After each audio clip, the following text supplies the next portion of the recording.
Och jag svarade, ska ni inte ha någon mer intressant talare utifrån? Ni vet ju ändå vad jag kommer att tala över. Men sen kom jag på, det är kanske just därför jag försöker i bön om Guds hjälp och med det omdöme och möjlighet jag har att få måla upp Kristus, att få visa vad Kristus gjort för vår skull. Men man får så konstiga kommentarer ibland. Jag predikade i en gudstjänst, så kommer en man fram efteråt. Ja, det var verkligen en gammeldags predikande här. Och det tog jag emot. Jag brukar själv säga att jag är gammalmodig redan på 1800-talet. Jag kommer ju ihåg från EFS pensionats loppmarknad. Ingvar Nordin kommer storskrattande med en bok. De tyckte att den här skulle du ha. En präst av den gamla stammen. Men sen predikade jag en gång till där. Och då kommer samma person fram här. Och så säger jag, nu vet jag vem du är. Jag sa till mina syskon, det var en väldigt gammeldags predikan som handlade om Jesus. Av en präst med en konstig dialekt. Jag förstod att det var du. Kanske att de sa mitt namn också, det är möjligt. Men det där med konstig dialekt, det bryr jag mig inte så mycket om. Det gick Kristoffer ut tror jag, men annars skulle jag frågat honom om inte Kalmardialekten har en viss charm ändå. Det kan väl vara möjligt. Jajamän. Men jag reagerar på det andra. Är det en gammeldags predikan om den handlar om Jesus? Det är ju det vi ska ta fram i alla tider. Det är ju det vi har att komma med. Utan här blir det så väldigt magert. Det var en annan person en gång. Inte från Vittsjö eller Verum, men från den här kommunen. Som sa till mig. Ja, det är roligt att lyssna på dig. För du predikar om Jesus. Jag tackade, men det borde väl alla göra, tycker man. Det är Jesus som är i centrum, som vi hörde precis innan. Det är han som är vårt hopp, vår stjärna, vår framtid. Tack Herre för att du är här mitt ibland oss. Och vi ber om din närhet och välsignelse. Att du öppnar oss för ditt ord. Att du hjälper oss att ta emot och att följa. Herre, kom oss nära. I ditt eget namn. Amen. Från första Mosebok läser vi. Under natten steg Jakob upp, tog med sig sina båda hustrur, sina båda slavinnor och sina 11 söner och gick över Jabbok vid vadstället. Han lät dem gå över floden och lät föra över allt som tillhörde honom. Jakob blev ensam kvar. Då brottades en man med honom tills dagen grydde. När han såg att han inte kunde besegra Jakob slog han till honom på höftbenet så att höften gick ur led när de brottades med varandra. Släpp mig, sade mannen, dagen gryr. Men Jakob svarade, jag släpper dig inte förrän du välsignar mig. Han frågade honom, vad är ditt namn? Jakob, svarade han. Då sade han, ditt namn ska inte längre vara Jakob utan Israel. Ty du har kämpat med Gud och människor och segrat. Jakob bad honom, låt mig få veta ditt namn. Han svarade, varför frågar du mig om mitt namn? Och han välsignade honom där. Jakob kallade platsen Penuel, ty sade han, jag såg Gud ansikte mot ansikte och ändå skonades mitt liv. När han lämnade Penuel så han solen gå upp och han haltade på grund av sin skadade höft. Tack Herre för ditt ord. Skriv in det i våra hjärtan. Det här är ju väldigt fridsamt när man läser den så här. Men att brottas med en okänd man och där man inte vet utgången, det måste ju vara fruktansvärt. En hemsk upplevelse för Jakob. Han var där själv och det var natt. Natten är ju till välsignelse. Fråga vilken barnfamilj som helst. Det är så gott att få sova en natt och att sen med nya krafter få börja den nya dagen. Är man bara utvilad så går allt.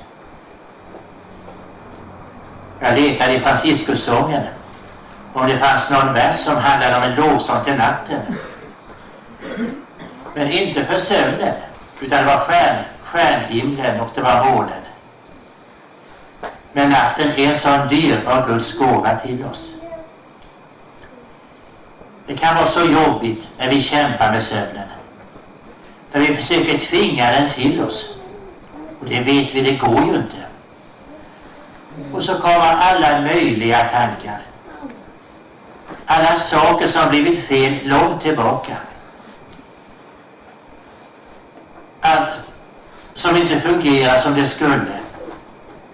Familjemedlemmar och släktingar och vänner som man lider för. Och det här blir så stort på natten. Och det hindrar ju ännu mer den välsignade sömnen att få komma nära. Jakob blev ensam kvar under natten. I en av bönerna i psalmboken står det: bliv kvar hos oss när vi drabbas av sorgens och ångestens natt, av tvivlets och anfäktelsens natt, av den bittra dödens natt. Också där får vi be om Guds närhet och hjälp, när det är mörkt, när det inte fungerar. Jakob, han ser tillbaka på livet. Han har svikit sin far Isak, sin bror Esau. Han har arbetat hårt och blivit rik. Och nu är hans bror i närheten. Det är en osäker framtid. Vad kommer att hända? Han vill i ödmjukhet möta sin bror. Men han vet inte vad som händer.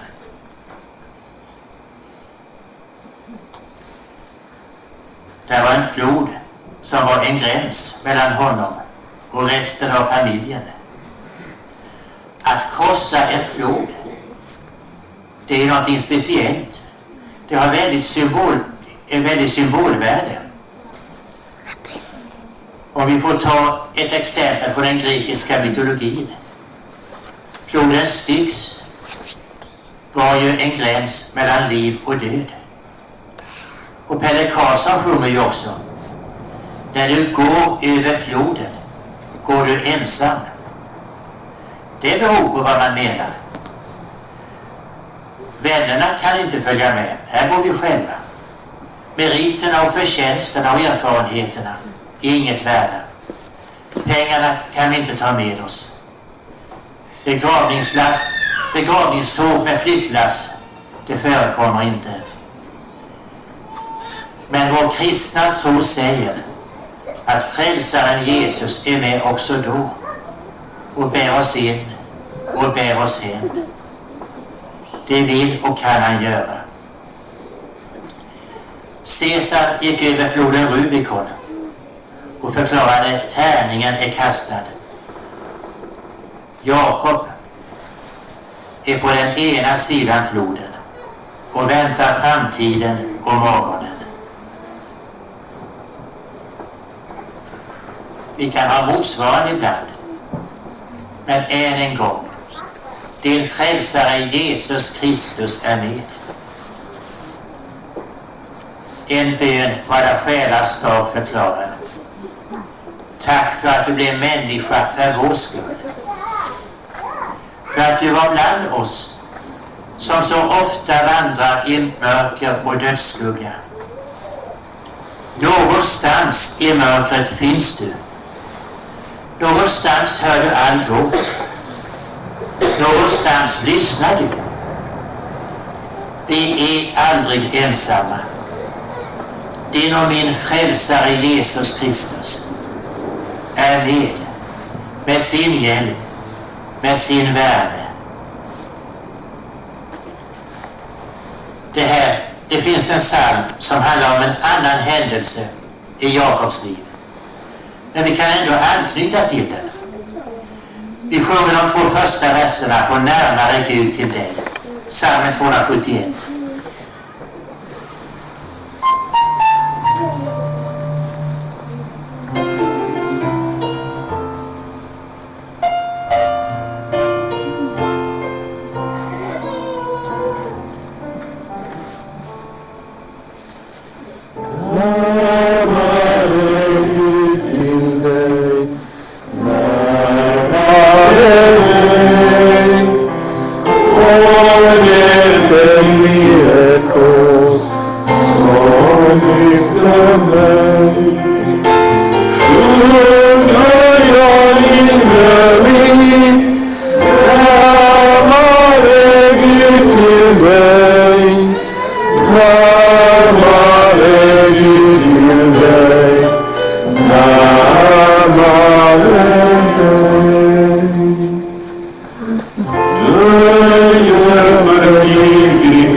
Jakobs brottning som en bild av hela mänsklighetens kamp med tillvarons grundläggande frågor. Att vi kan föra över det här till våra liv och till våra frågor. Vi kan se på det i flera olika dimensioner. Vem brottas han med? Ja, det var en religionspsykolog som har skrivit om det här. Och hon tar upp olika möjligheter. Om det är Isak, hans pappa. Om det är Esau, hans bror, som han var sig illa emot. Om det är den mörkare sidan av hans psyke. Om det är alla jobbiga minnen som han har med sig. All skam och all skuld. Fruktan och tvivel. Om det är dödsängeln eller Guds ängel. Och hon svarar själv att hon vill se det som alla de här delarna. Att man kan få använda det här.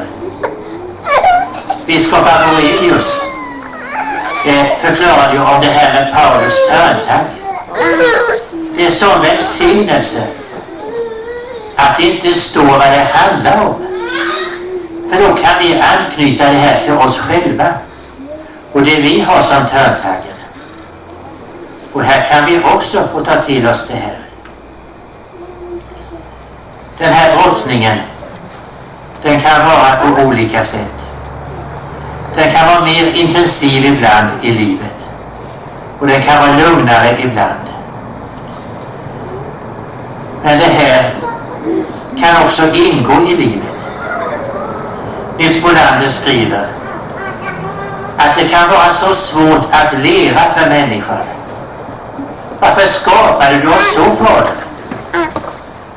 Varför fick vi inte blommans förtröstan, fågelns och fjärilens sorglöshet i faddergåva, mullvadens jordgrävarglädje och huskattens spinnande hemlycka?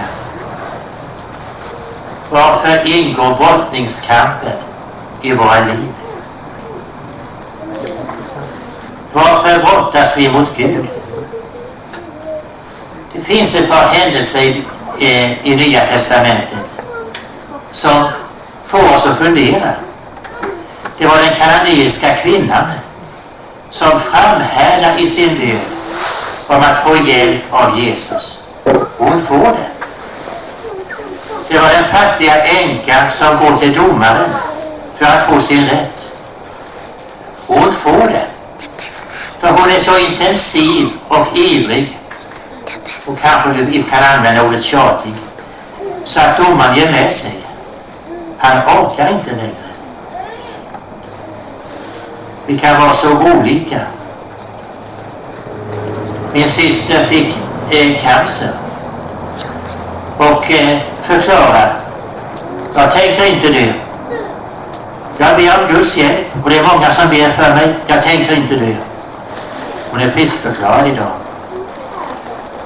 Om jag hade fått det, då skulle jag skulle inte säga på det sättet, utan istället ske Guds vilja. Om jag är i himmelen, så är du där. I dödsriket, så är du också där. Morgonrodande vingar eller ytterst i havet. Sjuk i sjuksängen eller frisk i det vanliga, så är du också där. Att om jag än vandrar i dödsskuggans dag, i den mörkaste dag, så är du också där. För det är han. Men jag brottas också med Gud. Jag har ett par nära anhöriga som har det kämpigt. Och nu när jag började fundera på den här texten, så blev det min bön. Jag släpper dig inte, Herre, förrän du välsignar dem. Inte som ett krav eller ett tvång eller sånt, för det fungerar inte. Men som min bön. Jag släpper dig inte, Herre, förrän du välsignar dem. Mannen såg att han inte kunde besegra Jakob. När mänskligheten kämpar i sin kamp, fortsätter och fortsätter, ibland i att söka Gud och ibland mot Gud. Jesus besegrades på Golgata. Det här fullständiga fiaskot, men som var en sån välsignelse med för oss alla. Hur Gud själv blir människa, kommer till oss för att hjälpa dig och mig. Vi ska sjunga 2 verser till på psalmen 271. Vers 3 och 4. Där skall all nåd du gav stå för min syn, så som en stege rest upp emot skyn. Och i den 4:e versen. Vaknade jag reser glad, stenen så hård, så som mitt betel upp, minnet till vård. Natten ju förde mig närmare Gud till dig.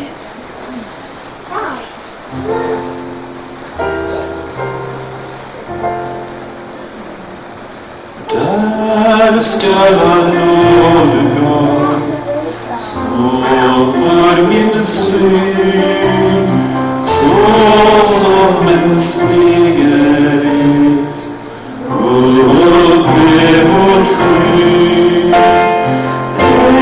Änglar där vinkar mig, närmare Gud till dig, närmare Gud till dig, närmare dig.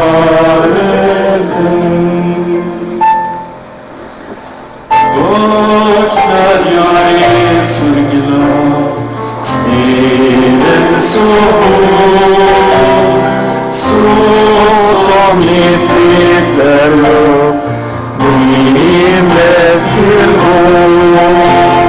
Fadern ju före mig, närmare Gud till dig, närmare Gud till dig, närmare dig.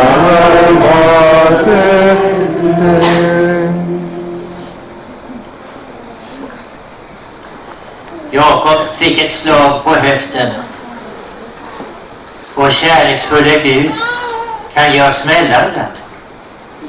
Ibland som kan vara nyttiga. Ibland som kan vara jobbiga och väldigt smärtsamma. Min utbrändhet var jättekämpig.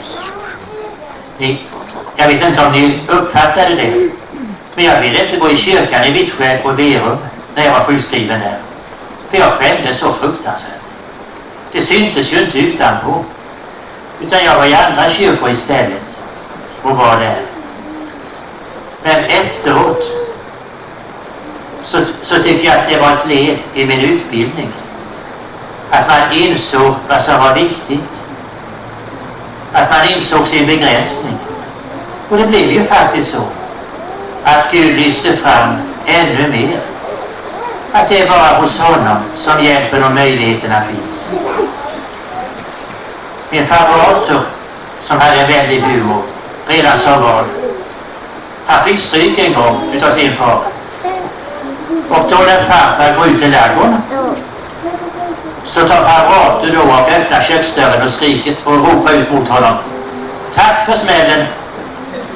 Dumme pryg, kom det från farfar. Alltså man kan inte hårdra, man kan inte generalisera, man kan inte lägga det här på allting. Men det finns ändå en sanning i det här. Och August Storm är ju så fantastisk i sin tack min Gud för vad som varit. Hur han kan ta det jobbiga och tacka för det. Jag kan det inte alltid. Jag har inte kommit så långt som han alls på minsta vis. Men det finns en sanning i det här. Och där det jobbiga ibland kan bli till välsignelse. Det är inte säkert det kommer från Gud. Det kan komma från annat håll. Men Gud kan genom det jobbiga låta det bli till välsignelse. Jakob blir förändrad här. Han ska inte heta Jakob längre. Utan han ska heta Israel. Har du tänkt på namnförändringarna? Simon skulle heta Petrus och bli klippan. Saul skulle heta Paulus och bli liten. Och det här innebar ju en ny start, en förändring. Och Jakob, han ska heta Israel istället. Han får lämna det gamla livet. Och nu blir han en förebild enligt Guds löften. Framtiden blev smärtsam för honom också. Men det blev ändå på ett nytt sätt.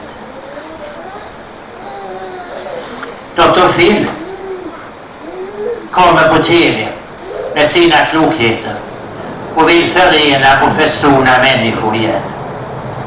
Och vi märker ju hur svårt det är att kunna få det till att fungera. Hur djupa problemen är. Det var de mellan Jakob och Esau också. Hur Jakob hade lurat och bedragit. Men det blev en försoning som fungerade. Det var från bägge håll de ville det här. Och då gick det. När Gud försonade världen med sig själv så var det inte från båda håll. Det var från Guds sida. Det var Guds sätt. Så himlen med jorden försonade sig. Så graven är vården, till glädjen en stig. Gunnar Gustafsson brukade säga: det står i Bibeln att Gud kastar våra synder i havets djup. Och så sätter han upp en skylt: fisk är förbjudet. Gud fiskar inte upp det. Det är glömt. Det är förlåtet. Men vi människor kan dra upp det. Och jag tror framförallt vi drar upp de egna misslyckandena. Vi har gått och bett av Gud om förlåtelse. Och så är vi där och tramsar i smörjan igen. Men vi är sådana. Alpe Svensson hade en härlig bild i sin bok. 2 makar som har bråkat. Och så säger en av dem: ja, jag förlåter dig. Jag glömmer det aldrig. Så gör inte Gud. Han förlåter. och han glömmer. Jag släpper dig inte, men mindre att du välsignar mig. Också i prövningen kan Gud vara nära. Och jag förmår ej draga himlen till mig ner. Därför vill jag bida, Herre, vid din port. Inte fåfängt strida, som jag fordom gjort.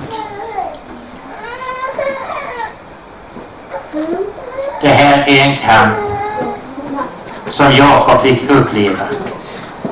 Vi kanske också får uppleva motsvarande.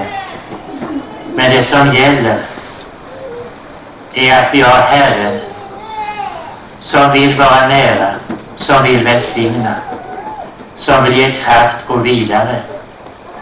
Det som är viktigast är att Herren Jesus Kristus är med.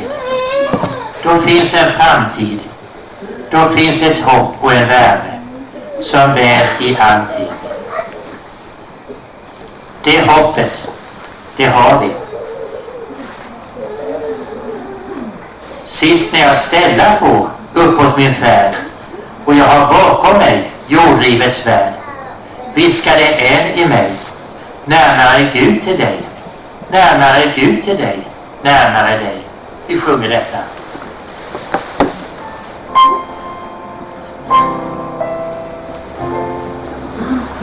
Sist när jag ställa på uppåt min färd och jag har bakom mig jordlivets värld, viskade den i mig: närmare Gud till dig, närmare Gud till dig, närmare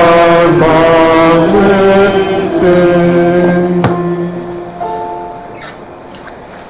Ja, Herre, låt allt vi möter i livet få föra oss närmare dig. Låt ditt ord och gudstjänsten få föra oss närmare dig. Vi ber om välsignelse över Vittsjö, Verum, Bjärnum. Vi ber över denna bygd om andefyllda gudstjänster och verksamhet. Tack för trons gemenskap som vi får ha inför dig. Vi ber för den kommande tältmöteserien. Låt det få bli människor till hjälp och välsignelse, dig till ära. Herre, vi lämnar denna vecka i dina händer. Amen. En sak är jag faktiskt trött på, och det är att jag säger gång på gång: jag längtar hit och så kommer jag inte. Det blir ju så fel. Jag vill visa det här i gärning och inte i ord, det vet ni. Men nu är det så. Jag jobbar ett halvår i Västra Karup på Tårkov i 80%. Så att det blir inte mer i tältmöteserien detta året för min del. Så är det bara. Men här trivs jag och här är jag hemma. Tack ska ni ha.